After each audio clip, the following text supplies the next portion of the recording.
ఏది అయినా ట్రై చెయ్యి ఆచి చికెన్ మసాలా. ఆచి చికెన్ మసాలా. స్టాక్ మార్కెట్ లో స్వల్ప లాభాల్లో ప్రారంభమయ్యాయి. నిఫ్టీ 17 పాయింట్స్, సెన్సెక్స్ 41 పాయింట్లు లాభాల్లో కొనసాగుతున్నాయి.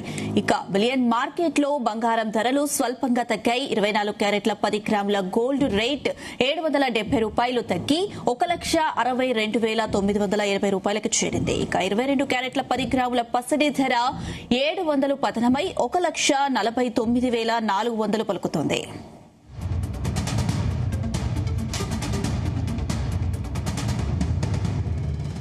ఇదే అంశానికి సంబంధించి మనతో డిస్కస్ చేయడానికి సీనియర్ స్టాక్ మార్కెట్ ఎక్స్పర్ట్ ప్రభు గారు ఫోన్ లైన్ లో సిద్ధంగా ఉన్నారు. నమస్తే అండి ప్రభు గారు. నమస్తే అండి. స్టాక్ మార్కెట్లు అయితే ప్రస్తుతం స్వల్ప లాభాల్లో అయితే కొనసాగుతున్నాయి. ఈవినింగ్ వరకు ఎలా ఉండే అవకాశాలు ఉన్నాయంటారు? అంటే క్రూడ్ తగ్గింది 88కి వెళ్ళి మళ్ళీ క్రూడ్ కొంచెం తగ్గింది కాబట్టి కొంచెం నిన్న కూడా క్రూడ్ తగ్గితే మార్కెట్ ఏమో పడిపోయింది. సో ఇవాళ ఏమన్నా రివర్స్ అవుతుందా? యాక్చువల్ క్రూడ్ తగ్గితే మార్కెట్ పెరగాలి కదా. That's the main thing. అంటే ఆయన ఫస్ట్ ఫేజ్ 60 కంట్రీస్ మీద ట్యాక్స్ వేస్తాను, కొత్త ట్యాక్స్ తీసుకొస్తా అని చెప్పి ఏదో స్లైట్ గా చెప్పింది ఆయన. సెకండ్ ఫేజ్ లో నేను విగరస్ కి వస్తానని చెప్పారు కదా. ఆ సెకండ్ ఫేజ్ ఎప్పుడు వస్తా అనేది ఇప్పుడు ఇంకా టైం ఉంది.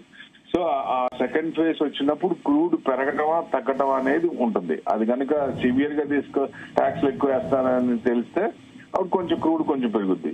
లేదు అంత సివియర్నెస్ లేదు, ఓన్లీ భయపెట్టడానికే వాళ్ళు వచ్చి భయపెడితే వచ్చి మాట్లాడతారు, సెటిల్ చేసుకుంటారనే ఉద్దేశం, ఆ ఉద్దేశం ఉంటే మనకి క్రూడ్ కొంచెం తగ్గే ఛాన్స్ ఉంటాయి. ఆ ఎఫెక్ట్స్ చూడాలి. టోటల్ గా చూస్తే మన మార్కెట్ కంటిన్యూస్ గా డౌన్ లోనే ఉంది కాబట్టి కొంచెం ఇవాళ ఏమన్నా క్లోజింగ్ ప్లస్ కు రావచ్చా అంటే 24,400 అబోవ్ వెళ్ళటానికి కష్టం, గగనం అవుతుంది, చాలా కష్టపడుతుంది, ప్రసవ వేదన పడుతుంది. సో పైకి వెళ్ళటానికి అక్కడికి వెళ్తోంది, మళ్ళీ పడిపోతుంది. సో ఎట్టి పరిస్థితిలో డౌన్ సైడ్ తీసుకుంటే మీకు 24,000, 24,100, 102 అనుకోండి, 24,100, 24 మాక్సిమం 24. అంటే డౌన్ సైడ్ ఈ లెవెల్స్ అంటే 24,000 to 24,400 ఈ రేంజ్ బ్రేక్అవుట్ అయితేనే నెక్స్ట్ లెవెల్ కి వెళ్లే ఛాన్స్ ఉంటుంది. కాబట్టి ఇక్కడే కన్సల్టేషన్ అంటే ఇవాళ కూడా ఈ రేంజ్ లోనే కన్సల్టేషన్ ఉండొచ్చు, బట్ అప్పర్ సైడ్ కన్సల్టేషన్ ఉండొచ్చా అనేది పెద్ద పడకపోతే, అంటే పడింది కొంచెం కవర్, ఇప్పటికే తగ్గింది కొంచెం రికవర్ రావచ్చా అంటే క్రూడ్ తగ్గుతుంది కాబట్టి ఏదైనా రికవర్ ఛాన్స్ ఉందా అనేది కొంచెం హోప్ ఉంది, వస్తుంది అనేది. సో అంటే మధ్యాహ్నం యూరోపియన్ మార్కెట్స్ కనుక ప్లస్ లో ఓపెన్ అయితే కొంచెం ఊతం వస్తుంది, లేదా అవి మైనస్ ఉన్నప్పుడు ఆ ఎఫెక్ట్ ఇక పడుతుంది కాబట్టి ఇంకొంచెం తగ్గే ఛాన్స్ ఉంటుంది. అది మెయిన్ చూడాలండి.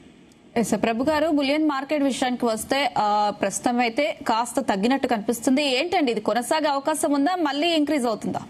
Short term trend also positive, long term trend also positive for bullion market, no doubt. అక్కడ ఇంట్రెస్ట్ రేట్ తగ్గిస్తారనే ఉంది, అది మార్పు చేసేదాకా, నేను పెంచుతాను లేకపోతే స్టాండ్స్ న్యూట్రల్ స్టాండ్స్ చేస్తాననే దాకా, అంటే ఈ మధ్యలో ఏదైనా చేంజెస్ వస్తాయా లేదా అని వస్తే ఆ రకంగా యాక్ట్ అవుతుంది. లేదా ట్రెండ్ పాజిటివ్ ఉంది బికాస్ ఆఫ్ దట్ స్టేట్మెంట్, మేము కంట్రోల్లోనే ఉన్నాయి, ఇన్ఫ్లేషన్ 0.1% పడింది, జాబ్లెస్ డేటా కూడా ఇదైంది, సో ఇవన్నీ పాజిటివ్ అవుతున్నాయి కాబట్టి సో డెఫినెట్ గా నెక్స్ట్ తగ్గించాల్సి వస్తుందేమో అని ఒక హింట్ ఇచ్చారు. అంటే పై నుంచి ప్రెజర్ ఉండొచ్చు బహుశా ఫెడ్ చైర్మన్ కి, కెవిన్ వాష్ కి. సో డెఫినెట్ గా తగ్గే ఛాన్స్లే ఉంటాయి కాబట్టి కొంచెం ట్రెండే ఉంది. షార్ట్ టర్మ్ కూడా గోల్డ్ అండ్ సిల్వర్ మెటల్స్ కి పాజిటివ్ ఉందండి.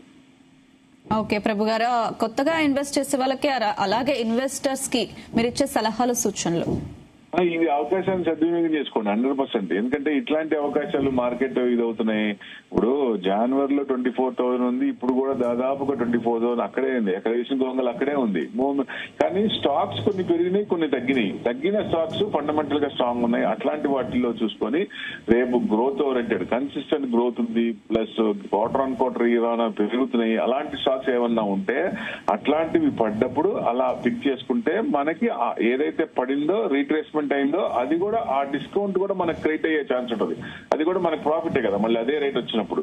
సో అట్లాంటి స్టాక్స్ మంచి మంచి స్టాక్స్ బ్రేక్ డౌన్ అయినప్పుడు అలాంటి స్టాక్స్ ఒక సర్టెన్ లెవెల్స్ కి వచ్చి అక్కడ మళ్ళీ యూటర్న్ తీసుకుంటాయి, సపోర్ట్ వస్తుంది. ఎందుకంటే ఏదైనా రిజల్ట్స్ బాగుండి కానీ, లేకపోతే ఇప్పుడు చూడండి ఎన్విడియా రిజల్ట్స్ బ్రహ్మాండంగా ఉన్నాయి, 4% పెరిగింది. నాస్డాక్ బాగా ప్లస్ లో ఉంది. సో అట్లా ఏదైనా రిజల్ట్స్ ఏదైనా వచ్చినప్పుడు అది బాగా మంచి పాజిటివ్ వచ్చినప్పుడు, అనుకున్న దానికంటే ఎక్స్పెక్టెడ్ దానికంటే ఎక్కువ వచ్చినప్పుడు జనరల్ గా రియాక్షన్ ఉంటుంది, పాజిటివ్ రియాక్షన్ ఉంటుంది. అట్లా మీకు కొన్ని స్టాక్స్ ప్లస్ కన్సిస్టెంట్ కంపెనీ కనుక గ్రోత్ కన్సిస్టెన్స్, సేల్స్, మార్జిన్స్ అన్ని మీకు డెట్ తగ్గుతూ మార్జిన్స్ పెరుగుతున్నాయి, సో ఆపరేటింగ్ మార్జిన్స్ పెరుగుతున్నాయి అంటే అది కన్సిస్టెంట్ గ్రోత్ ఉంటే మంచి కంపెనీ కదా, ఆ ప్రోడక్ట్ మార్కెట్ లో బాగా పోతుందని అర్థం. సో అట్లాంటి ప్రోడక్ట్లు మనం చేసుకున్నప్పుడు ఇప్పుడు చూడండి కన్సిస్టెంట్ గా గ్రోత్ అవుతూనే ఉంది. దాదాపుగా మీకు 100 నుంచి 300 అంటే ఎక్కడ ఆగల, ఇంకా కూడా అప్ ట్రెండ్ ఉంది. ఎందుకంటే రిజల్ట్స్ అలా ఉన్నాయి. సో ఇంకా వచ్చే ప్రొజెక్షన్స్ కూడా అట్లానే ఉన్నాయి. కంప్లీట్ చేస్తున్నారు, వర్క్ కంప్లీట్ చేస్తున్నారు, మళ్ళీ తర్వాత మళ్ళీ ఇది చేస్తున్నారు. సో అందుకని అట్లాంటి కంపెనీస్ ఎవరిదీని ఉంటాయి, పోతూనే ఉంటాయి, పైకి వెళ్తూనే ఉంటాయి. మనకి చాలా ఆనందంగా ఉంటుంది అట్లాంటి కంపెనీలు ఉంటాయి. సో అట్లాంటి కంపెనీలు ఒకటి ఉన్నా మన పోర్ట్ఫోలియో కొంచెం మంచి జోష్ వచ్చే ఛాన్స్ ఉంటుంది. కాబట్టి అలా సెర్చ్ చేయాలి. We have to fish them, we have to fish the fishes. మంచి ఫిష్ మనం పట్టుకోవాలంటే వల వేయాలి. వల వేసి దాంట్లో ఒక్క మల్టీ బ్యాగర్ తగిలిందంటే will become a billionaire. So అది లాంగ్ టర్మ్ లో ఉంచుకుంటే గ్రోత్ బాగున్నప్పుడు సిఏజిఆర్ ఎవ్రీ ఇయర్ సిఏజిఆర్ 14-15% ఇస్తుంది అనుకోండి, ఇట్స్ ఎ గుడ్ కంపెనీ. అట్లాంటి కంపెనీ లాంగ్ టర్మ్ పెట్టుకుంటే వెల్త్ అనేది మల్టీఫోల్డ్ అయ్యే ఛాన్స్ ఉంటుంది. ఎవరైనా సరే కొత్తగా వచ్చేవాళ్ళు ఎవరైనా సరే ఏంటంటే మార్కెట్ స్టడీ చేయండి. ఇదే వాళ్ళకి డబ్బులు వచ్చినాయి, వీళ్ళకి డబ్బులు వచ్చినాయి, మనం కూడా దాంట్లో పెట్టుకుంటాం, అలా చెయ్యొద్దు. 100% కంపెనీ స్టడీ చేయండి, ఆ డీటెయిల్స్ తీసుకోండి. గూగుల్ తల్లి చేతిలో ఉంది, ప్రతి ఇది కూడా NSEindia.com లో డేటా ఉంటుంది. ఆ డేటా కూడా తీసుకుంటూ కంపెనీ వైజ్ గా వాళ్ళు ఇచ్చే ప్రొజెక్షన్స్ కానీ వాళ్ళు ఇచ్చే డెవలప్మెంట్స్ కానీ everything to be updated in NSE. So అలా డేటా ఉన్నప్పుడు దాన్ని స్టడీ చేయండి. కాన్ కాల్స్ వినండి, కాన్ కాల్స్ ఉంటాయి. ఇప్పుడు జనరల్ గా ఎందుకంటే మీకు కాన్ కాల్స్ ఎవ్రీ కంపెనీ కూడా చేస్తుంది. ఆ కాన్ కాల్స్ లో వాళ్ళు ప్రొజెక్షన్ ఇస్తారు, మేము ఇట్లా చేస్తున్నాం, నెక్స్ట్ ఇల్లు ఎంత ఖర్చు పెడుతున్నాం, డెట్ ఎంత పెంచాం, బట్ డెవలప్మెంట్ ఇంత వచ్చింది, లేదా దాన్ని తగ్గించుకున్నాం, సో గ్రోత్ ఉంది మాకు, నెక్స్ట్ క్వార్టర్ కూడా బాగుండొచ్చు, అట్లా ఇస్తారు వాళ్ళు, ప్రొజెక్షన్ ఇస్తారు. అవన్నీ చదవండి, కాన్ కాల్స్ చదవండి. మీకు సంబంధించిన మీ పోర్ట్ఫోలియోలో ఉన్న కాన్ కాల్స్ చదవండి. అప్పుడు మీకు అర్థమవుద్ది నేను కొన్నది రైటా రాంగా, రైట్ టైంలో కొన్నానా, రైట్ రేట్ లో కొన్నానా అనేది కూడా అర్థమవుద్ది. సో అట్లా కొంచెం స్టడీ చేస్తే డెఫినెట్ గా it's not a rocket science. No, అసలు యాక్చువల్ గా అయితే నో అనలిస్ట్ ఈజ్ నీడెడ్. మనకు కనుక టైం పెట్టుకొని 24 గంటల్లో ఏదో ఒక అరగంట 1 అవర్ మనకున్న పోర్ట్ఫోలియోలో స్టడీ చేస్తే ఎస్ ఉందా లేదా, లేదా కొనే వాటి మీద స్టడీ చేస్తే ఇది కొనాలా లేదా, ఎక్కడ కొనాలి, రీసెంట్ హై ఎంత, రీసెంట్ లో ఎంత, లోలో ఉంది, ఓకే లోలో బ్రేక్ అవుతుంది, కొంచెం వెయిట్ చేయొచ్చు, లో దగ్గరికి వచ్చి సపోర్ట్ తీసుకొని యూటర్న్ తీసుకొని సో ఇక్కడ నుంచి లెవెల్స్ పెరుగుతున్నాయి, సో ఇక్కడ కొనుక్కోవచ్చు. అట్లా బేసిక్ ఫండమెంటల్స్ కొన్ని ఉంటాయి.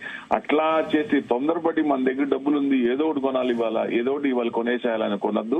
100% స్టడీ చేయండి. స్టడీ చేసి లెవెల్స్ మంచి లెవెల్స్ లో ఎంటర్ అయితే ఏదైనా మామూలుగా వచ్చే దానికంటే రీట్రేస్మెంట్ అయినప్పుడు ఆ డిస్కౌంట్ కూడా క్రియేట్ అయినప్పుడు ఎక్కువ ప్రాఫిట్లు వచ్చే అవకాశాలు ఉంటాయి. ఓకే అండి ప్రభు గారు, థ్యాంక్ యూ అండి మీ విశ్లేషణ అందించినందుకు.